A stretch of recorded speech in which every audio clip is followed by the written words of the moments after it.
Notre vision du monde affecte directement notre personnalité et notre caractère et elle varie selon notre façon de percevoir les choses et les événements.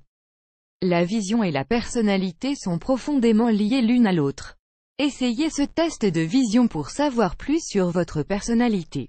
Advertisement play current time minuit, duration time minuit remaining time minuit stream type live loaded 0% progress 0% minuit full screen minuit mute playback ratin subtitles off captions off chapters raters undefined. Plusieurs études et tests psychologiques se sont penchés sur ce phénomène. Ces tests utilisent des images, des dessins, des formes ou des tâches afin de cerner la personnalité d'un individu. Les réponses fournies par ces personnes serviront à évaluer les traits et les caractéristiques de chaque personnalité ainsi que la façon dont votre cerveau fonctionne. Testez votre vision. Pour que ce test marche, focalisez votre attention et suivrez bien les consignes. Regardez bien les images et voyez ce que vous pouvez repérer en premier. Ensuite, vous pouvez lire les résultats en dessous de chaque image.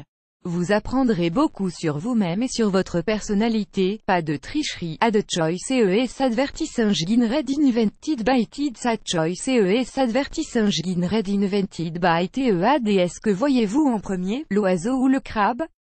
Si vous avez vu l'oiseau d'abord, cela signifie que vous avez une personnalité sociale et expressive. Vous pouvez toujours faire le premier pas et aller facilement vers les autres. Si c'est le crabe que vous avez remarqué en premier, cela signifie que vous êtes une personne joyeuse avec un bon sens de l'humour. Si vous avez vu les deux animaux en même temps, si vous avez remarqué l'oiseau et le crabe en même temps, cela signifie que vous êtes une personne sensible. Vous pouvez également montrer vos émotions assez librement.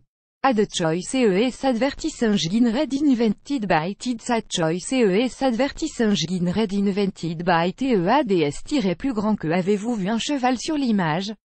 Si vous avez remarqué la présence d'un cheval sur l'image, cela veut dire que vous êtes une personne libre et très indépendante. Le cheval symbolise la vitalité, la force et la liberté d'expression. Où avez-vous vu le dauphin en premier? Maintenant, si vous avez remarqué le dauphin en premier, cela signifie que vous êtes une personne très créative et artistique.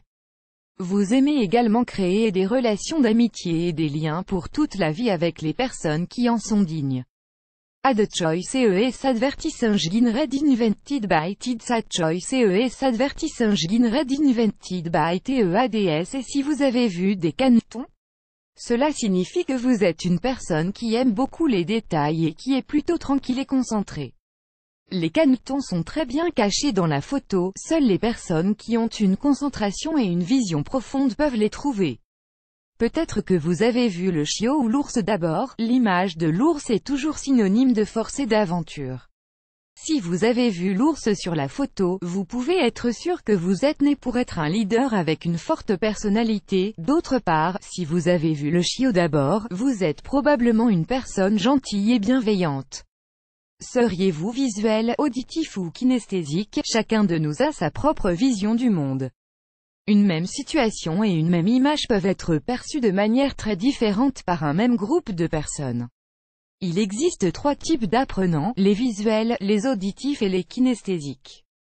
Les visuels, ces personnes représentent 65% de la population et préfèrent les images à 1000 mots. Elles appréhendent bien les images, les formes, les couleurs et les espaces.